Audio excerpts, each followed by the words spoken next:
Bonjour à toutes et à tous, bienvenue sur Grand Lille TV. Nous sommes le jeudi 22 mars, ravi d'être en votre compagnie pour tout voir et tout savoir de l'actualité du Grand Lille. On démarre bien sûr par vos prévisions météo, avec un temps plus perturbé aujourd'hui, nuages et pluie par intermittence tout au long de la journée dans la région lilloise.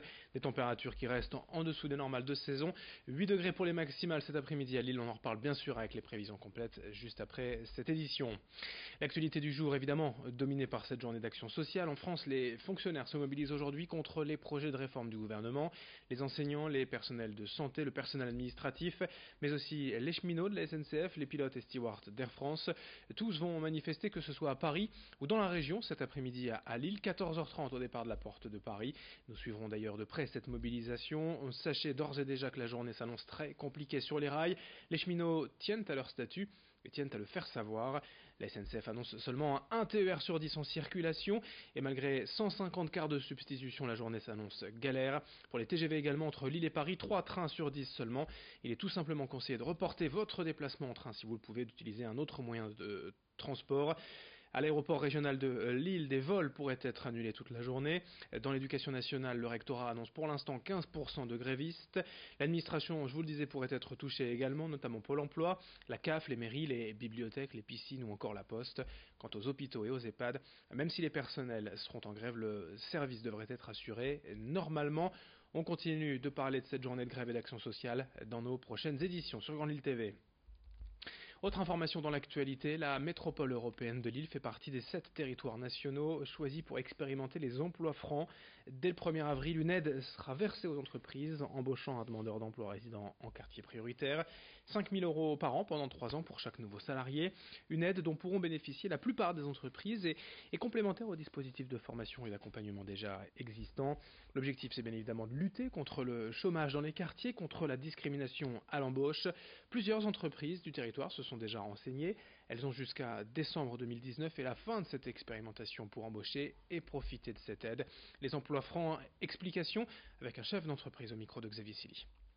Au-delà effectivement de l'aide purement matérielle, c'est aussi la reconnaissance d'un engagement, la reconnaissance effectivement de la singularité de notre approche, parce que c'est vrai qu'effectivement sur des marchés en tension, comme notamment sur le volet de l'aide et du maintien à domicile, nous avons fait le choix effectivement d'une démarche plus innovante qui vise à faire des recrutements par compétences plutôt que par diplôme, qui vise à aller chercher justement des savoir-être plutôt que des savoir-faire, et partant de ces compétences intrinsèques que tout un chacun peut avoir, nous formons, nous accompagnons les personnes en partant justement de ce qu'elles sont pour essayer effectivement d'en faire des professionnels efficaces et pertinents.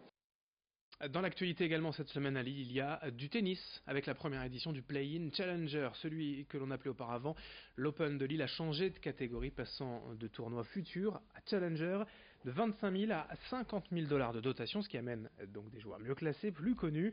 Illustration avec le français Nicolas Mahut, récent vainqueur de la Coupe Davis, 101e mondial. Il y a aussi Quentin Alice, 115e, et il y avait jusqu'à hier l'Australien Bernard Tomic, 17e mondial en 2016, retombé au classement, mais déjà éliminé. Hier soir avait lieu un match d'exhibition entre Mickaël Liodroy, ici sur ces images, et Paul-Henri Mathieu.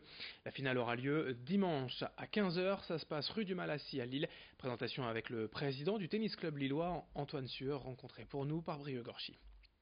D'abord, on a une position géographique qui est très stratégique. Donc on est à 1 heure de Paris, une demi-heure de Bruxelles, 1h30 de Londres. On a un Nice-Lille en avion qui est très facilement faisable. Je pense à Bernard Tomic qui est venu en avion depuis Nice. Autre avantage, on a une date quand même qui nous est favorable puisque on se rend compte quand on regarde le calendrier qu'il n'y a pas d'autres tournois de notre catégorie en Europe. Voilà, le seul autre challenger au monde se joue en Chine. Donc il n'y a pas une vraie concurrence pour nous. Donc ça, ce sont déjà 2 avantages majeurs qui nous permettent d'attirer des joueurs de très très bon niveau. Le Play-in Challenger dont les quarts de finale débutent demain à Lille, rue du Malassis, du tennis de haut niveau dans la métropole lilloise. Dans le reste de cette édition également, le grand angle de la rédaction consacré à la semaine nationale de l'artisanat, l'occasion de mettre en avant le savoir-faire de nos artisans, un secteur qui attire d'ailleurs de plus en plus des jeunes, mais pas seulement. Certains salariés également choisissent de se reconvertir. Reportage à Lincel, signé Idil Gunay. Il y a 4 ans, après avoir passé 30 ans à la tête d'agences d'intérim, Loïc plaque tout pour devenir boulanger-pâtissier. À l'époque, il a 50 ans Il intègre alors l'Institut national de la boulangerie à Rouen et passe 2 CAP, l'un en boulangerie, l'autre en pâtisserie. Sans hésiter, ce père de famille est donc retourné sur les bancs de l'école. Le petit côté étudiant, pensionnaire à Rouen, c'est un petit peu...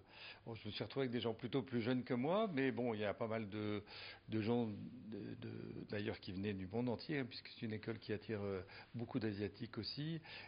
Donc je me suis retrouvé confronté à des cultures différentes, à des gens différents. C'était très sympa. L'école était d'un bon niveau, ce qui m'a permis de me former correctement pour appréhender ce métier. Mais non, l'école, c'est sympa. Moi, j'ai appris plein de trucs et j'en suis très content. Ses diplômes de boulanger-pâtissier en poche, Loïc rachète ce commerce créé en 1800 et il reprend toute l'équipe, au total une vingtaine de salariés.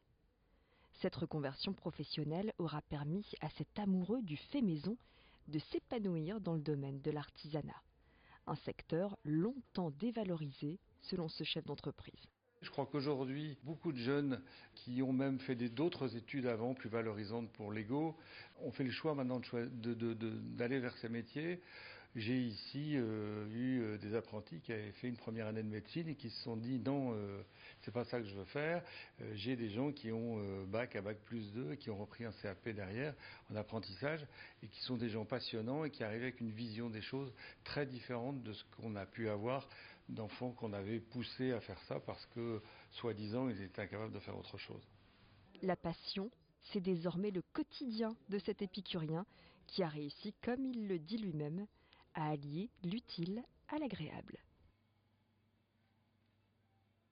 Pour rappel, l'actualité du jour dominée par les manifestations, par la mobilisation sociale. Manif cet après-midi à Lille à 14h30 au départ de la porte de Paris. Nous y serons bien évidemment. Du côté de la SNCF, la journée s'annonce compliquée. 1 TER sur 10 en circulation. Il y a des quarts de substitution bien évidemment. Mais la circulation s'annonce compliquée aujourd'hui. Du côté des TGV, 3 circulations sur 10 à peine. Des grèves également du côté de l'administration, de la fonction publique, des enseignants. Tout cela à suivre dans nos prochaines éditions. Très belle journée à toutes et à tous. Évidemment ensemble sur Grand Lille TV.